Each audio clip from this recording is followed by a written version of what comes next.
चलिए, बिहार की हमने बात की थी शुरू में, जरा मैं एक बार बिहार के तरफ आना चाहूंगा। और अंबिकानंद साय जी, सीमांचल की डेमोग्राफी कैसी है बिहार में, जहां पर किशनगंज, कटिहार, पूर्णिया, भागलपुर, बांका में इस वक्त वोटिंग जारी है और ठीक ठाक परसेंटेज है, 3 बजे तक हम देखिए बढ़ेगा। और तो एक जनरल नॉलेज की चीज बता देता हूं सबसे पहले, सभी को जानना चाहिए जी कि उत्तर भारत में 2 कॉन्स्टिट्यूएंसीज ऐसी हैं जहां स्ट्रेट अवे मुस्लिम मेजॉरिटी है। एक का नाम राम पे है, दूसरे का कृष्ण पे, रामपुर एंड किशनगंज जी। तो आज किशनगंज में चुनाव हो रहा है बिहार में, और ये सीमांचल का इलाका, यहाँ मुस्लिमों की तादाद काफी बड़ी है।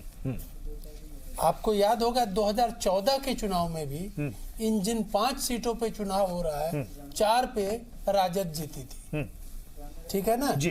बाकी बिहार में बीजेपी स्वीप की थी, ये दूसरी बात है। लेकिन इस इलाके में वहाँ की डेमोग्राफी ऐसी है, क्योंकि जब मुस्लिम यादव मिल जाते हैं तो वो एक विनिंग कॉम्बिनेशन होता है इस पर्टिकुलर इलाके में।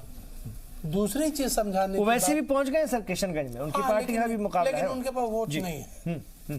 देखिए ना, हर आदमी आजकल अक्लमंद है, जल्दी वोट खराब नहीं करना चाहता अपना, वो विनिंग के साथ ले लेता है, या अगर विरोध में है तो वो कमिटेड वोट फिर है, ठीक है। और इन इलाकों में ये भी गौर करने की बात है कि भारतीय जनता पार्टी चुनाव नहीं लड़ रही है, जदयू चुनाव लड़ रही, गठबंधन है लेकिन जेडीयू चुनाव लड़ रही है 5 सीटों पर, एनडीए। जी जी जी। और मुकाबला दिलचस्प है, और जिस तरह की वोटिंग हो रही है बिहार के स्टैंडर्ड से अच्छी खासी वोटिंग हो रही है।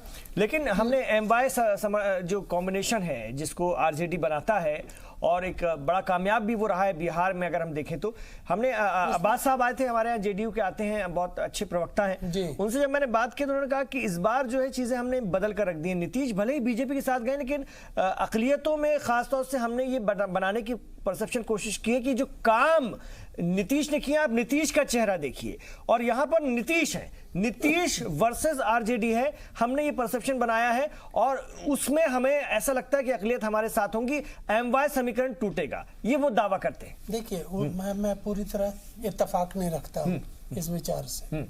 अब एमवाई में एक आध वर्ग और जुड़ गया है, वो कौन सा वर्ग है? मल्लाहों का, या निषाद जो है, जी जी जी, या जैसे यूपी में नॉन जाटव दलित की बात होती है, तो बिहार में नॉन पासवान दलित की बात होती है। हालांकि नीतीश कुमार जी ने बहुत काम किया है एक्सट्रीमली बैकवर्ड क्लासेस के साथ, लेकिन HAM हम के आने के बाद से एक अच्छा खासा वो दलित वर्ग तेजस्वी यादव जी के साथ जुड़ गया है। तो मैं दूसरी एक जो कॉमन फैक्टर है, उत्तर प्रदेश में जिन 8 सीटों में आज हो रहा है, या बिहार में जिन 5 सीटों पे हो रहा है, कि मुस्लिमों की ज्यादा तादाद होने के साथ एक बात और काबिले गौर है, वो ये है कि देखिए, लाख अली बजरंग बली और इस किस्म की बातें हो रही हैं, लेकिन कम्युनली पोलराइज्ड इलेक्शन नहीं है अभी तक नहीं है। और शायद ये एक कारण होगा कि महागठबंधन की पकड़ ज्यादा मजबूत मालूम हो रही है। ऊपरी तौर पे कम से कम देखने, मैं तो एग्जैक्टली नहीं बता सकता कि किसकी कहाँ क्या पोजीशन है, लेकिन ऊपरी तौर पे देखने पे ये नजर आ रहा है। लेकिन अब मुझे एक डर सता रहा है कि समाज में अब इस फेज के चुनाव के बाद शायद कम्युनल पोलराइजेशन का दौर शुरू होगा, क्योंकि सतही लेवल पे भी अगर आप देखिए तो नेशनलिज्म का मुद्दा पकड़ नहीं पाया। हाँ, पुलवामा बालाकोट के बाद एक वेव आया था, लेकिन वो बिल्कुल करीब करीब उतार पे है। दूसरी बात आप देखिएगा कि विकास भी बैक बर्नर में चला गया, राम मंदिर भी बैक बर्नर में चला गया, लेकिन चुनाव है तो मुद्दे होंगे ही। तो अब आने वाले 3 चरणों में मुद्दा, मुझे डर है कि शायद कम्युनली पोलराइज हो, बट आई डोंट नो। ठीक है सर, बहुत बहुत बेहतर तरीके से आपने समझाने की कोशिश की। मैं सीधे अब लिए चलता हूं मथुरा के वृंदावन आपको, जहां पर मेरे रिपोर्टर सुमित इस वक्त मेरे साथ हैं, उनसे बात करते हैं। सुमित और मेरे तीनों रिपोर्टर जुड़ गए मेरे साथ। शाहिद काजी हैं बेंगलुरु से, और हमारे साथ राजन वैद्य भी हैं उधमपुर से जम्मू कश्मीर में। इस वक्त वहां पर भी इलेक्शन है आज दूसरे मरहले में। तो सीधे पहले हम चलते हैं सुमित के पास, वृंदावन में है। जी सुमित, क्या खबर है मथुरा की? अगर हम बात करें मथुरा लोकसभा सीट पर किस तरह से वोटिंग चल रही है, और सुबह से जो जोश है क्या नजर आता है? देखिए, सुबह से जो जोश था उसमें कमी आई है। दोपहर 12 बजे के बाद जो है यहाँ वोटिंग के परसेंटेज में काफ़ी कमी देखने को मिली है, क्योंकि इस वक्त मैं मौजूद हूँ वृंदावन के गोपालगढ़ गांव में मौजूद हूँ। और ये जो क्षेत्र है वो गठबंधन को ज़्यादा फेवर करता है, क्योंकि हमारे कई वोटरों से बात हुई, वो हेमा मालिनी को पसंद नहीं कर रहे थे, क्योंकि उनका कहना था कि आरएलडी जो है उनको जिताना है। तो इस क्षेत्र में जो है खासकर इस पोलिंग स्टेशन की हम बात करें तो सुबह 7 बजे से यहाँ मतदान शुरू हुआ था, और 12 बजे तक जो है जमकर यहाँ मतदान हुआ, और 12 बजे के बाद यहाँ कमी देखने को मिली। आप देख सकते हैं अभी इक्का दुक्का जो लोग हैं वो पोलिंग स्टेशन में जा रहे हैं और वोट करके आ रहे हैं। और क्योंकि आज मौसम काफ़ी तेज़ धूप थी, ये भी एक वजह हो सकती है कि 12 बजे के बाद कड़ी धूप में जो है लोग कम आए हैं। लेकिन उम्मीद ये जताई जा रही है कि अब से थोड़ी देर बाद जो है, जब 2 घंटे का से भी कम का वक्त जब बचेगा, तो लोग की जो तादाद एक बार फिर से बढ़ेगी। तो ये तो बहुत अजीब बात है। 4:10 हो रहा है सुमित, और हम देख रहे हैं गोपालगढ़ वृंदावन का जो एक मतदान केंद्र है, पोलिंग बूथ है, वहां पर बिल्कुल भी लोग नहीं हैं। गर्मी की वजह ठीक है हो सकती है, लेकिन वो जो जज्बा, जो जोश, जिसका हेमा मालिनी भी दावा कर रही थी कि लोग जो है मुझे बहुत पसंद करते हैं, मैंने बड़े वहां काम किए, बीजेपी भी ये दावा करती है, या दूसरे लोग भी ये दावा कर रहे हैं कि इस बार फाइट तगड़ी है। तो मतदाता उस तरह से नहीं निकल रहा है कि किसी को हराना है या किसी को जिताना है, इस तरह का तो कुछ दिख ही नहीं रहा है। जी बिल्कुल, अगर इस बूथ की बात की जाए तो यहाँ दोपहर बाद से काफ़ी कम ये कह लीजिए कि इक्का दुक्का ही लोग यहाँ आ पा रहे हैं। और यहाँ का लोगों का आरोप भी है कि वोट जो है यहाँ काटे गए हैं, क्योंकि ज़्यादातर लोगों का मानना है कि यहाँ जो है जाटव क्षेत्र के लोग यहाँ रहते हैं, जाटव जाति के लोग रहते हैं, इस लिहाज से जो है वोट उनका काटा गया है। हालांकि ये वोटर्स का आरोप है, इसमें सच्चाई कितनी है ये आगे देखने वाली बात होगी। लेकिन यहाँ का जो आलम ये है कि यहाँ वोटिंग परसेंटेज जो है 12 बजे के बाद आप देख सकते हैं पूरी तरह से सुना है यहाँ पोलिंग स्टेशन। उम्मीद ये जताई जा रही है कि शाम जो है, सुबह में यहाँ काफ़ी भीड़ थी, और शाम को भी ये उम्मीद जताई जा रही है कि शाम को यहाँ भीड़ हो सकती है, क्योंकि अब 2 घंटे से भी कम का वक्त जो है यहाँ बचा हुआ है। तो ऐसे में ये एक तरह से मायूसी है वोटरों के लिहाज से। जो आंकड़े हैं दोपहर 3 बजे के, उसमें यह है कि उत्तर प्रदेश में जो है 46% जो है करीब वोटिंग परसेंटेज हुए हैं, और उम्मीद ये जताई जा रही है कि शाम 6 बजे तक जब वोटिंग होगा तो जो आंकड़ा जो है वो 60 के जो है आसपास पहुंच सकता है। वोटिंग का जो परसेंटेज है वो दोपहर में काफी कम देखने को मिला है, सुबह में काफी तेज मतदान यहाँ हुआ है। ठीक है, शुक्रिया सुमित आपका। अब सीधे रुक करेंगे बेंगलुरु का। शाहिद काजी इस वक्त मेरे साथ हैं। कर्नाटक में उडुपी, चिकमंगलुरु, हासन और दक्षिण कन्नड़, चित्रदुर्ग, टुमकुर, मांड्या, मैसूर, चामराजनगर, बेंगलुरु ग्रामीण, Bengaluru north, Bengaluru central, Bengaluru south और चिक्काबल्लापुर, साथ में कोलार में इस वक्त वोटिंग जारी है। कर्नाटक में 14 सीटें जहां पर इस वक्त वोटिंग जारी है। बेंगलुरु की बात करते हैं, कर्नाटक से क्या खबर आ रही है, और कर्नाटक से भी बताइएगा। और बेंगलुरु में अगर हम देखें तो क्या वोटर्स में जोश, जज्बा वो नजर आता है मतदान के तई, वोटिंग के तई? इमरान, देखिए, हम थोड़ी देर पहले शिवाजी नगर कॉन्स्टिट्यूंसी, शिवाजी नगर हल्के में थे, यानी कि बेंगलुरु सेंट्रल के तहत जो है शिवाजी नगर असेंबली कॉन्स्टिट्यूंसी थी। जब हम यहाँ आ रहे हैं गोविंदपुर में, जो कि ये भी जो है बेंगलोर सेंट्रल का एक हिस्सा है, लेकिन इनकी बड़ी तादाद यहाँ पे है। अभी हमने इस पोलिंग बूथ PS नंबर 3 में जो है पता किया तो 70% जो है अब तक यहाँ की पोलिंग हो चुकी है। ये अपने आप में एक बड़ी बात है कि किसी भी पोलिंग में 70% 4 बजे तक, यानी कि अभी बड़ी बात है, तकरीबन 1 घंटा जो है अभी बाकी है। अगर हुआ इसमें जो है इतनी बड़ी जो है अभी भी कतारें बता रही हैं, लोगों में जोश जबरदस्त है। नॉर्थ इंडिया में वो जज्बा नहीं दिख रहा है जो कि साउथ इंडिया में नजर आता है। बिल्कुल शायद हम जाएंगे, आप कैमरा पर्सन से कहें कि जरा तो घुमाएं। कतारें दिख रही हैं, महिलाएं भी हैं, खवातीन भी हैं और मर्द भी बड़ी तादाद में कतारों में। तो ये तस्वीरें हैं, खवातीन भी ज्यादा हैं, मर्द भी हजरात हैं, लेकिन जिस तरह से खवातीन बड़ी तादाद में सुबह से ही आ रहे हैं वो अपने आप में एक बड़ी बात है। जितना अवेयरनेस जो बेदारी मुहिम चलाई गई थी उसका जो असर है वो देखने को मिल रहा है, क्योंकि इतनी बड़ी तादाद में जो है, अगर पिछले इलेक्शन का भी अगर हम जायजा लें तो यहाँ 55% से ज्यादा वोटिंग नहीं हुई थी, लेकिन सिर्फ इसी बूथिंग में जो है अब तक 70% अगर वोटिंग हुई है तो हो सकता हो कि 1 घंटे में जो है 80% तक ये चले जाए। लेकिन पूरा ओवरऑल देखा जाए तो बेंगलुरु सेंट्रल दीगर हलकों के मुकाबले में थोड़ा कम है। बेंगलुरु नॉर्थ और बेंगलुरु साउथ में जो है तकरीबन 40% क्रॉस कर चुके हैं, तकरीबन 50-50 के करीब जो है वोटिंग हो चुकी है। लेकिन बेंगलुरु सेंट्रल ओवरऑल अगर देखा जाए तो 40% के करीब वोटिंग हुई है। लेकिन इस बात पे भी गौर करने की ज़रूरत है कि बेंगलुरु सेंट्रल जो है काफ़ी थिकली पॉपुलेटेड इलाका है, जिसमें कई स्लम भी आते हैं, कई पॉश एरिया भी आते हैं। हम लोग जब जा रहे थे तो पॉश एरिया में जो है वोटर्स की तादाद हमें बहुत कम मिल रही थी, लेकिन जिस तरह से हम स्लम एरिया में आ रहे हैं या फिर थिकली पॉपुलेटेड एरिया में आ रहे हैं तो वहाँ वोटर्स की तादाद ज़्यादा नजर आ रही है। ये जो इलाका है ये तमिल बोलने वालों का बहुत बड़ा तबका यहाँ बसता है, उर्दू बोलने वालों का बहुत बड़ा तबका बसता है, तो यहाँ पे जो वोटर्स के अंदर जो जोश है वो खास देखने को मिल रहा है। जी ठीक है, शायद आपका शुक्रिया बेंगलुरु से। और अब हम रुक करेंगे जम्मू कश्मीर का। यहाँ पर आज श्रीनगर और उधमपुर 2 सीटों पर इंतखाबात हो रहे हैं। राजन वैद्य हमारे साथ जुड़ गए हैं, उधमपुर से हैं। राजन, जितेंद्र सिंह उधमपुर से मरकजी वजीर, उनकी साख दांव पर लगी हुई है। जानना चाहेंगे आपसे किस तरह की वोटिंग अभी तक हो रही है, क्या माहौल है? जी देखिए इमरान, अभी जोश भी हमने देखने को मिला और जज्बा भी देखने को मिला वोटर में।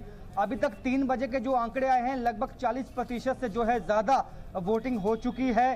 खासकर जो ये डोडा उधमपुर जो ये पार्लियामेंट्री कॉन्स्टिट्यूएंसी है, और इसमें हमने खासा जोश जो है वोटर्स में देखा। बुजुर्ग महिलाएं जो हैं और वो भी पहुंची यहाँ पे। व्हील चेयर पे भी लोग, जो दिव्यांग लोग हैं वो पहुंचे यहाँ पे।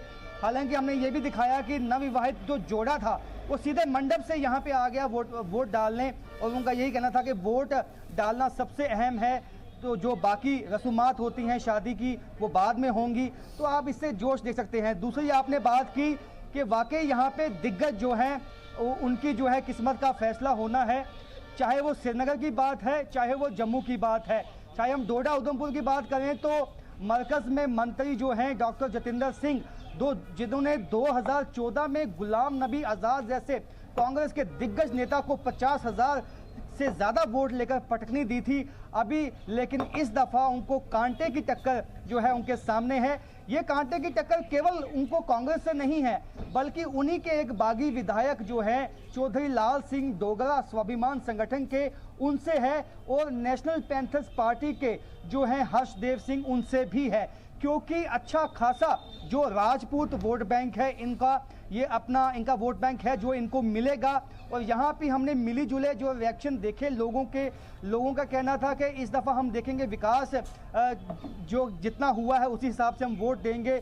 कई ऐसे पहाड़ी इलाके हैं, आपको मालूम है डोडा ज़िले के ऐसे कई इलाके हैं, डच्चन है, मड़वा है, जहाँ पे अभी रोड कनेक्टिविटी नहीं है, जहाँ पे पीने का पानी और जो है बिजली मुहैया नहीं है। हमने कई बार ये रिपोर्ट दिखाई कैसे लोग कई मील तक चलते हैं पानी लेने के लिए आज भी। तो तमाम उन लोगों के पास आज एक मौका है, और वो दिखा भी, उन्होंने बताया भी कि आज ये मौका है, आज हम दिखाएंगे अपनी ताकत को और ऐसे कैंडिडेट को जिताएंगे जो हमें लगता है कि उनका जो है काम। बिल्कुल, लेकिन ये जम्मू कश्मीर की जो हम तस्वीरें देखते हैं तो इस मामले में बहुत खुशी होती है कि कतारों में डेमोक्रेसी के लिए, जमहूरियत के लिए लोग राजन लगे हुए हैं, और आतंक के खिलाफ, दहशतगर्दी के खिलाफ भी लोग उतरते हैं। जिस तरह के वहां पर, अगर हम जम्मू प्रोविंस की भी बात करें, कुछ इलाके वो भी मुतासिर है वहां पर भी मिलिटेंसी से, दहशतगर्दी से, और कश्मीर की तो बात ही अलग है, लेकिन लोग निकल रहे हैं, ये बहुत खुशाइंद बात है। और कहीं ना कहीं वो खौफ को दूर करते हुए, इससे मुकाबला करने के लिए, इसे परास्त करने के लिए, हराने के लिए मैदान में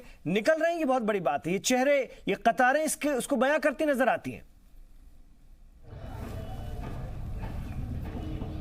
जी बिल्कुल इमरान, आपने बिल्कुल सही कहा। देखिए अभी अलगाववादी नेता चाहे वो मिलिटेंट तंजीमें हैं, उन्होंने बाइकआउट का जो है कॉल दिया था, उसके बावजूद जो है लोग घरों से बाहर निकले। हमने श्रीनगर के ऐसे इलाकों में भी लोग निकले, चाहे वो कम तादाद में निकले, लेकिन उन्होंने हिम्मत दिखाई, बाहर निकले और अपना वोट जो है कास्ट किया और जमहूरियत पे अपना विश्वास है वो जताया, क्योंकि उनका मानना है कि जमहूरियत का जो ये फेस्टिवल है उसमें उनकी शमूलियत होना बहुत जो है ज़रूरी है। ऐसे में जम्मू में हमने हमेशा से देखा है, आपको याद होगा इमरान, जब यहाँ पे बल्दियाती इलेक्शन हुए तब भी हमने अच्छा वोटर टर्नआउट जम्मू में देखा बनिस्बत कश्मीर घाटी के। वही इस दफ़ा भी देखने को मिला है। जिस तरह की रिपोर्ट्स आई हैं, गाँव में जो है लंबी लंबी लाइनें अभी भी लगी हुई हैं। शहर में जो है लोग सुबह जल्दी आए और उसके बाद अभी भी पोलिंग स्टेशन पर हमने देखा लोगों की जो आवाजाही है वो जारी है। इससे आप अंदाज़ा लगा सकते हैं कि अभी तक जोश बना हुआ है, अभी भी वक्त है वोटिंग में अभी डालने में, तो अभी लोग लगे हुए हैं वोट डालने में। कहीं ना कहीं जो मुद्दे को भटकाया गया था कई पार्टियों की ओर से, जब धारा 370 की बात की, 35A की बात की, लेकिन उसके बावजूद जो है जो यहाँ के लोग हैं वो अब आज विकास की बात करना शुरू हो चुके हैं और चाहते हैं कि वही कैंडिडेट जीत के आए जो जम्मू कश्मीर में आतंकवाद का खात्मा कर सके, विकास ला सके। जी ठीक है, बहुत शुक्रिया राजन वैद्य आपका। आप लगे रहिए, हम आपसे वक्त वक्त पर अपडेट लेते रहेंगे। एक बार शाहिद काजी के पास फिर चलेंगे बेंगलुरु में। अगर सीधा मुकाबला देखा जाए तो शायद बीजेपी और कांग्रेस जेडीएस इत्तेहाद के बीच में है और कड़ी चुनौती बीजेपी को इस इत्तेहाद से मिल रही है, ये लगातार बताया जा रहा था। अगर हम देखें, चलिए मतदान तो चल रहा है, हम सीधे राजनीतिक बातें तो नहीं करेंगे, लेकिन हवा बनाने की दोनों ही सियासी जमातों ने कोशिश की और जिस तरह से बीजेपी को विधानसभा इंतखाबात में नुकसान हुआ है उसको देखते हुए क्या बड़ी हिकमत अमली इस बार बीजेपी वहां पर अपना रही है?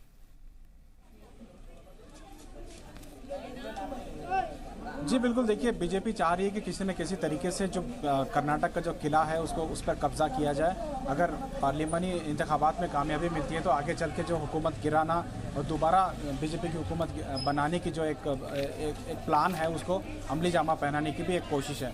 लेकिन जिस तरह से कांग्रेस और जेडीएस का इत्तेहाद है वो कहीं ना कहीं बीजेपी के लिए एक मुश्किल की बात साबित हो रहा है, क्योंकि जेडीएस को जो है वकलिया तबके का एक बड़ा सपोर्ट है और कांग्रेस को जो है अपना वोट बैंक पुराना है, जिसकी वजह से काफ़ी हद तक कांग्रेस और यानी कि कांग्रेस प्लस को जो है फ़ायदा पहुंच रहा है। लेकिन बीजेपी भी इसमें हार मान नहीं रही है, पूरी तरह से जो है चाहे वो कैंडिडेट के मामला हो, किस तरह से हिकमत अमली होनी चाहिए, पूरी तरह से जोश लगाया गया है। अगर हम बेंगलुरु सेंट्रल की बात करें तो बेंगलुरु सेंट्रल में जो है बीजेपी के पीसी मोहन और कांग्रेस के रिजवान अरशद के बीच जो है सीधा मुकाबला है। लेकिन कहीं ना कहीं इंडिपेंडेंट कैंडिडेट प्रकाश राज की तरफ से भी जो है उन्होंने भी नॉमिनेशन भरा है। कहीं ना कहीं उससे लेके ये अंदाज़ा लगाया जा रहा है कि उनके जो वोटर्स हैं उनके इंडिपेंडेंट खड़े होने से जो है बीजेपी को नुकसान होगा या कांग्रेस को नुकसान होगा, ये अभी कोई कतई अंदाज़ा नहीं लगाया जा सकता। लेकिन कुल मिला के कहा जाए तो बेंगलुरु साउथ और बेंगलुरु नॉर्थ, अगर बेंगलुरु नॉर्थ की बात करें तो सदानंद गौड़ा जो कि मौजूदा पिछली हुकूमत में जो है मरकजी वजीर रहे हैं, उनके जगह पे जो है यहाँ के कद्दावर नेता हैं कृष्णा बैरेगौड़ा खड़े हैं। उसी तरह से जो है बेंगलुरु साउथ में बीजेपी के जो है सीनियर लीडर अनंत कुमार के मौत के बाद जो है एक नौजवान लीडर तेजस्वी सूर्या को जो है वहाँ टिकट दी गई है। लेकिन नौजवान को टिकट देने की वजह से खुद बीजेपी के ही अंदरूनी तौर पर इख्तलाफ नज़र आ रहे थे। इसकी वजह से जो है कहीं ना कहीं उसका फ़ायदा जो है कांग्रेस को मिल सकता है। कांग्रेस से वहाँ सीनियर लीडर हरि प्रसाद खड़े हैं। तो कुल मिला के बेंगलुरु की जो 3 सीटें हैं जो कि सिटी में आते हैं उनमें जो है कहीं ना कहीं कांग्रेस का जो है गलबा नज़र आ रहा है। लेकिन देखने की वाली बात होगी कि आने वाले दिनों मतलब मई में जो रिजल्ट आने वाला है वो किसके फेवर में आएगा और किसे इससे नुकसान पहुंचेगा, ये तो देखने वाली बात होगी। अगर हम मौजूदा इंतखाबात की बात करें तो इस बार जो इलेक्शन में जो दिलचस्पी लोगों की तरफ से देखने को मिल रही है वो वाकई काबिल तारीफ है। अगर हम बेंगलुरु सेंट्रल की ही बात कर लें तो लगातार लोग आ रहे हैं और ख़ास करके हमने देखा कि जो जो जिस्मानी तौर पर माजूर हैं वो भी आ रहे हैं, और जो आने में काफ़ी दिक्कतें पेश आ रही थी, लेकिन इसके बावजूद भी जो है लगातार जो है ऐसे भी लोग आ रहे हैं, खवातीन आ रहे हैं। शुक्रिया आपका शाहिद काजी बड़ी तादाद बेंगलुरु से इस पूरी बातचीत के लिए, इस पूरी जानकारी के लिए। एक वक्फा मैं यहाँ पर लूंगा, फिर मैंने अपने साथ जयराम विप्लव को भी जोड़ लिया है। हमारे मुअज़्ज़िज़ मेहमान हमारे साथ हैं, हम बहुत सारी बातें करेंगे। हम बातें करेंगे जो बात अंबिकानंद साय जी भी कर रहे थे कि पोलराइजेशन की अब दूसरे ढंग से कोशिश शुरू होगी। साध्वी प्रज्ञा को भोपाल से जैसे कि उम्मीदवार बनाया गया है, एक और मैसेज देने की बीजेपी की तरफ से कोशिश है। कुछ बुर्का का मुद्दा भी हुआ, जूता कांड भी आज हो गया है, इधर ईडी की छापेमारियां भी चल रही हैं। तो बहुत सारी बातें हैं, सबको जोड़ने की कोशिश करेंगे। अगले चरणों के लिए या अगले दौर के लिए किस तरह के मुद्दे तैयार करने की कोशिश की जा रही है वो भी हम बात करेंगे। बिहार पर भी हमने बात की, जयराम भी हमारे साथ आ गए, बहुत अच्छा बोलते हैं भारतीय जनता पार्टी के नौजवान प्रवक्ता, उनसे भी बात करेंगे। विजय जी के साथ भी मैं कुछ सवालों के साथ जाऊंगा। शत्रुघ्न सिन्हा अपनी वाइफ के साथ नजर आ रहे थे और कह रहे हैं कि अगला भविष्य जो है वो अखिलेश यादव है, तो फिर राहुल गांधी का क्या होगा।